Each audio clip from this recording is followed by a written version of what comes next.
ಶನಿದೇವರ ದೃಷ್ಟಿಯಿಂದ ಯಾವ ಯಾವ ತೊಂದರೆಗಳು ಆಗಬಹುದು? ಶನಿದೇವನ ದೃಷ್ಟಿಯು ತಾನು ಇರುವ ಮನೆಯಿಂದ 5ನೇ ಮನೆ, 7ನೇ ಮನೆ, 8ನೇ ಮನೆ, 10ನೇ ಮನೆಯನ್ನು ವೀಕ್ಷಣೆ ಮಾಡುತ್ತಾರೆ.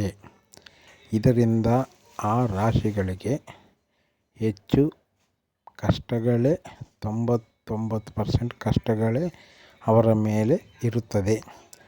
1% ಪುಣ್ಯ ಮಾಡಿದವನು ಬದಲಾಗುತ್ತಾರೆ.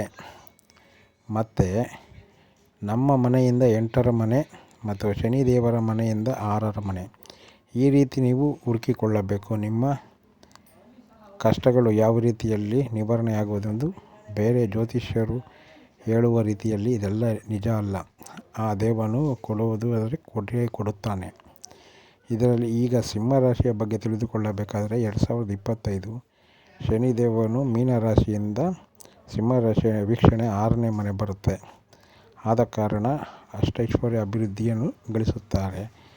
ಸಿಂಹರಾಶಿಯಿಂದ ಶನಿದೇವನ ಮನೆ ವೀಕ್ಷಣೆ 8ನೇ ಮನೆಯಾಗುತ್ತದೆ. ಅದು ಮಂಗಳಕರವಾಗಿರುತ್ತದೆ. ಅದೇ ರೀತಿ ಕನ್ಯಾ ರಾಶಿಗೆ 7ರ ಮನೆಯಾಗುತ್ತದೆ. ಈ ಕಡೆಯಿಂದ ನೋಡಿದರೂ 7, ಆ ಕಡೆಯಿಂದ ನೋಡಿದರೆ 7ರ ಮನೆಯಾಗಿರೋದ್ರಿಂದ ಬಹಳ ಕಷ್ಟಗಳು ಉದ್ಭವ ಆಗುತ್ತದೆ. ಮತ್ತು ತುಲಾರಾಶಿಯವರಿಗೆ ಶನಿದೇವನ ವೀಕ್ಷಣೆ 8ನೇ ಮನೆಯಾಗಿರುತ್ತದೆ. ತುಲಾರಾಶಿಯವರಿಗೆ ಶನಿದೇವನ ಇರುವ ಮನೆಯು ಅವರಿಗೆ ಅದ್ಭುತವಾದ ಕೆಲಸಗಳಾಗುವಂತೆ ಮಾಡುತ್ತದೆ. ಏಕೆಂದರೆ ತುಲಾರಾಶಿಯು ಶುಕ್ರದೇವನು ಶನಿದೇವರು ಮಿತ್ರರಾಗಿರುವ ಕಾರಣ ಅಷ್ಟೊಂದು ಬಹಳ ಕೆಟ್ಟದಾಗಿ ಪರಿಣಾಮ ಬೀರುವುದಿಲ್ಲ. ಏಕೆಂದರೆ ಇದು 6ನೇ ಮನೆ ಆಗಿರುತ್ತದೆ. ಆದ ಕಾರಣ ಮತ್ತು ವೃಶ್ಚಿಕ ರಾಶಿಯವರು ನೋಡೋದಾಗಿದ್ದಲ್ಲಿ ಶನಿದೇವನು 9ನೇ ಮನೆ ವೀಕ್ಷಣೆ ಪರವಾಗಿಲ್ಲ.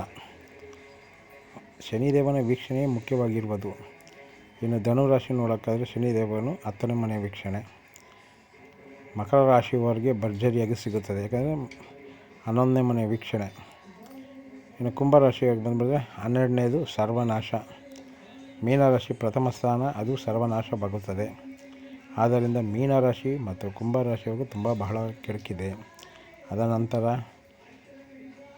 ಕನ್ಯಾ ರಾಶಿಯವರಿಗೆ ಸ್ವಲ್ಪ ಕಷ್ಟಗಳು ಜಾಸ್ತಿ ಇದೆ. ಕನ್ಯಾ ರಾಶಿಯವರಿಗೆ ಆ ಕಷ್ಟಗಳನ್ನು ಪರಿಹಾರವಾಗಿ ಹನುಮಂತನನ್ನೇ ಆರಾಧನೆ ಮಾಡಬೇಕು. ಹನುಮಂತನ ಉತ್ತರ ಅಭಿಮುಖವಾಗಿ ಇರುವ ಆಂಜನೇಯನ ದರ್ಶನ ಮಾಡಿ ಪರಿಹಾರ ಮಾಡಿಕೊಳ್ಳಬಹುದು. ಅದು ಬಿಟ್ಟರೆ ಬೇರೆ ಏನೂ ಸಾಧ್ಯವಿಲ್ಲ. ಆದರೆ ಪರಮಾತ್ಮನು ನೀಡುವ ಶಿಕ್ಷೆಯನ್ನು ಅನುಭವಿಸಲೇಬೇಕು. ಅದಕ್ಕೆ ಕೆಲವು ಪರಿಹಾರಗಳು ಇರುವುದು. ಆ ಪರಿಹಾರಗಳನ್ನು ನೀವು ಯಾರ ಕಡೆಯಿಂದಲೂ ಮಾಡಿಸಿಕೊಳ್ಳಬಹುದು. ಅಥವಾ ನಮಗೆ ಮೆಸೇಜ್ ತಿಳಿಸಿದಲ್ಲಿ ನಾವು ನಿಮಗೆ ತಿಳಿಸಿಕೊಡುತ್ತೇವೆ. ಎಲ್ಲರಿಗೂ ಒಳ್ಳೆಯದು